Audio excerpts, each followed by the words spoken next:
Learn to love what you have in life in order to grow. A poem by Coach Stefan Rudolph. Quote, "Behind the fog lies opportunity and growth." End quote. It's divine intervention. The speaker on stage told the audience at a large speaking event I was attending in Anaheim in 2011. It is divine intervention. I'll never forget, as that quote resonated with me profoundly.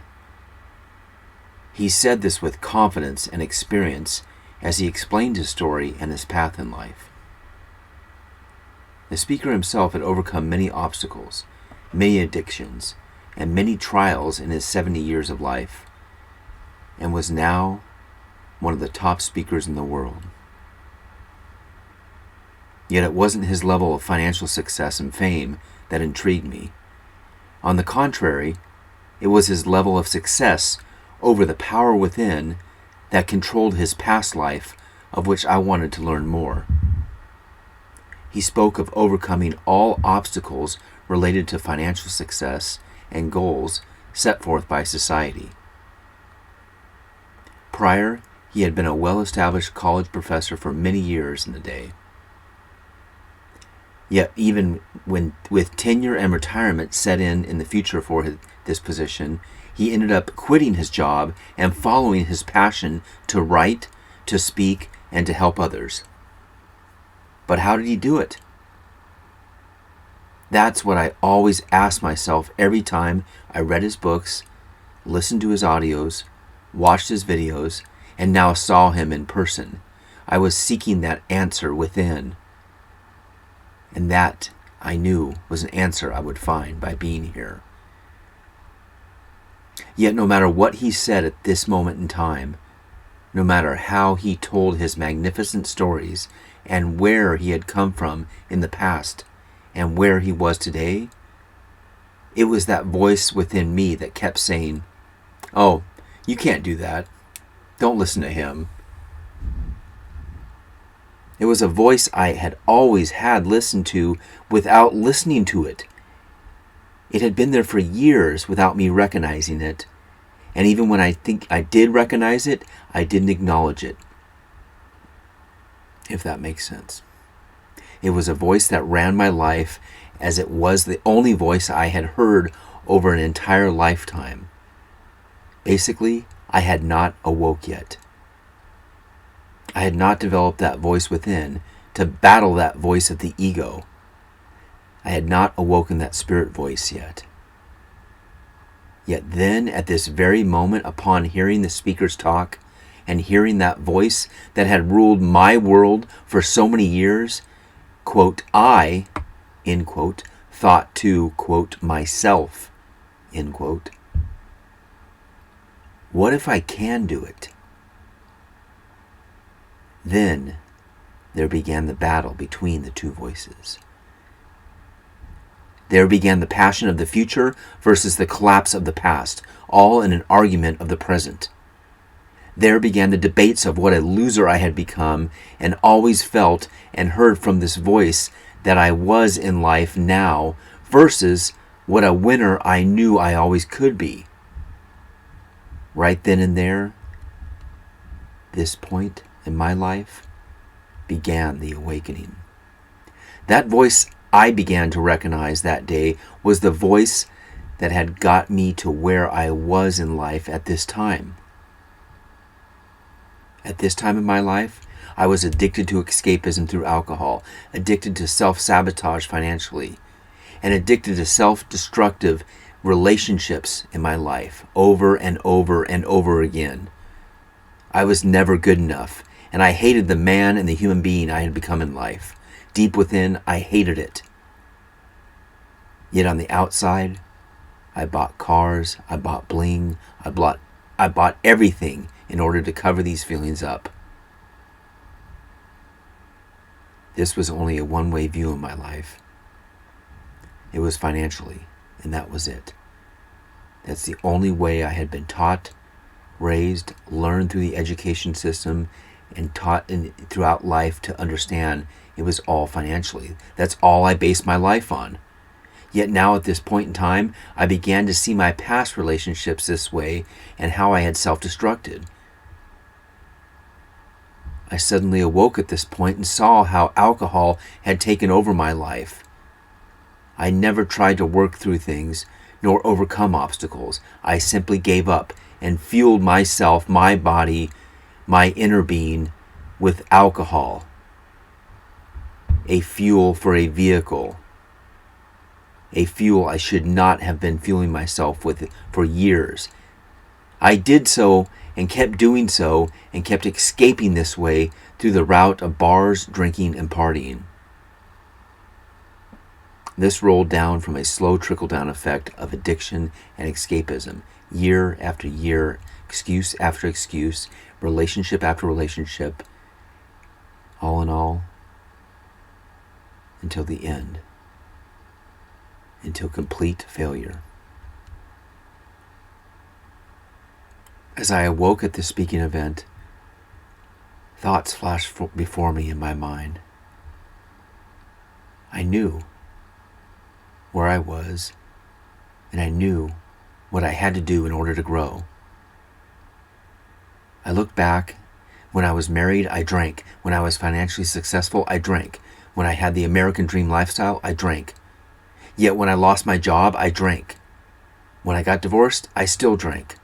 When I lost everything financially, I continued to drink and drink even more. There was no stopping. These next 10 years went on in a big blur of blame and shame. Blame went on everyone else and everything else around me except myself, my decisions, and my actions. One finger pointed out, 3 fingers pointed in. That is what the speaker told me today. That is how I saw my life. I literally physically pointed at him in awe of this understanding. 3 fingers were pointed back at me.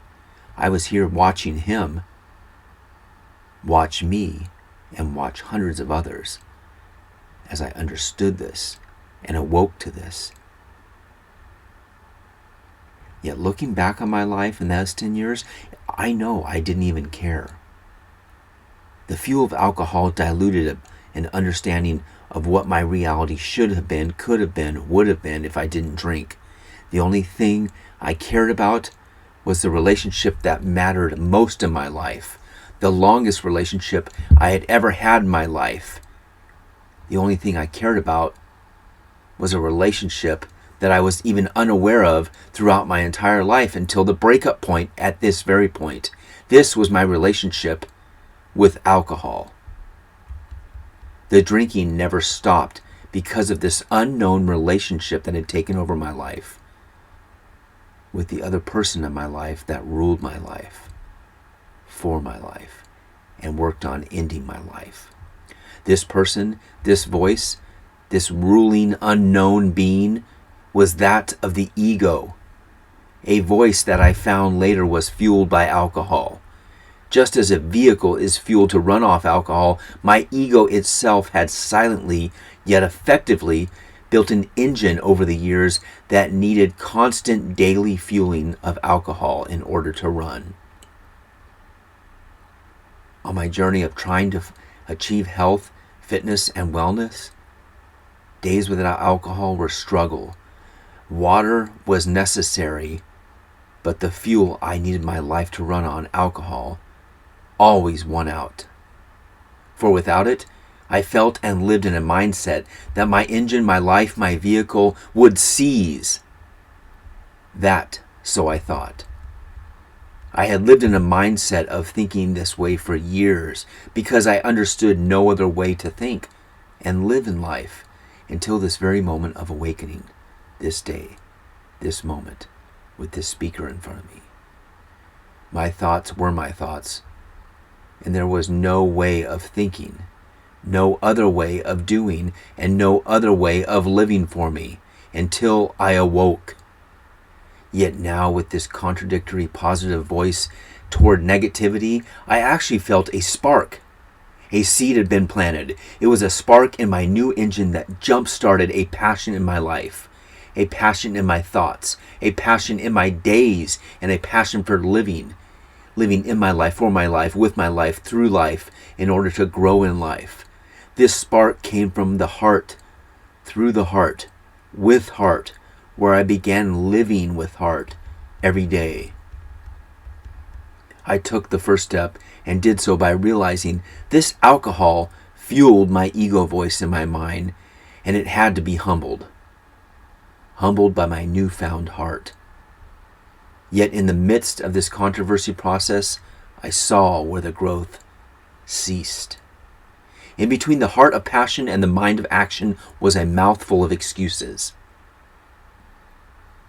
I will repeat that. In between the heart of passion and the mind of action, those two areas, from the heart to the mind, is a mouthful of excuses. This was a mouth full of reasons, full of contradictions, full of blame, full of every excuse in the book why I wasn't good enough, why I wasn't strong enough, why I could never do it, why I shouldn't change, and why I shouldn't grow. This positive voice put me down so much that upon my awakening, it was unreal and surreal to me what a loser I shamed myself to be every day, and how much I hated myself, literally hated myself. The positive voice worked to speak out. The negative voice continued to win. It was a battle, continual battle, yet all I heard for years was the negative. This, based on how I saw now how much I put myself down, how much I ripped on myself daily, and how much I held my own self back from ever changing, ever growing, ever living, and ever loving life to the fullest in the past. It was a fuel based on alcohol, a fuel based on escapism, a fuel fueled by a lack of self-worth in my life. In the end, upon this awakening moment, I worked over the years to become one with myself, for myself, through myself, by myself, in order to connect the dots of reasons not to hate my true self, but now to be able to focus on loving myself. I saw that nothing would change this hatred faster and more effectively than love. The material items in life I had lost through the past mistakes fueled this egoic, narcissistic hatred of myself. The marriage, the relationships, the opportunities I had for true love and growth were all foiled deep down inside by hatred for myself. I'm not good enough for that. This is how the ego rebutted everything I had as it was fueled by alcohol. The ego said this directly, but subconsciously it ruled and wrecked my life with it. It's the only voice I heard and listened to. Not being good enough, I never received the much needed love through myself, for myself, by myself, in order to grow. Yet now I gave these experiences in life love. Instead of fighting these thoughts, fighting these actions, fighting these views, I gave them love. Loving those feelings, loving those emotions, saying thank you over and over again. Thank you to the 1,000th power every day. I gave them thanks again and again for being there to help me learn, to help me grow. Even though they were past mistakes, I learned to forgive myself. It wasn't others that were to blame. I awoke now and realized that. If I blamed others continually, I would never get out of this cycle of insanity. And I saw for years and see every day of my life that there are people that are stuck in this insanity. And I was one of them. Blaming others will never, ever promote growth in your life. It will only hold you back.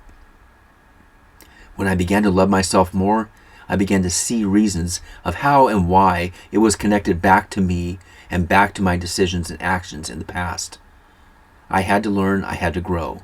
By breaking down the wall of excuses for how others were to blame, I knocked it down and saw the path of reason for how I could learn from each situation and how I could grow. It was connected to me, for me, by me, in order to experience the new me. I open the present of the new me in the present moment of life by awakening to the present moment of now. By owning the moment of now, I had won the moment of life. N-O-W. Now.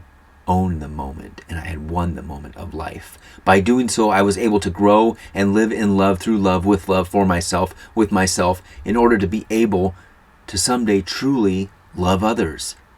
That was the goal. I knew how this goal felt. I had lived it before. I had loved others before. The narcissist that was fueled by alcohol needed to be eliminated, and I realized it upon the spiritual awakening. I was awoke within and understanding life better than ever before. Now that I saw behind the fog lies opportunity and growth, and I must learn to love what I have in life in order to grow.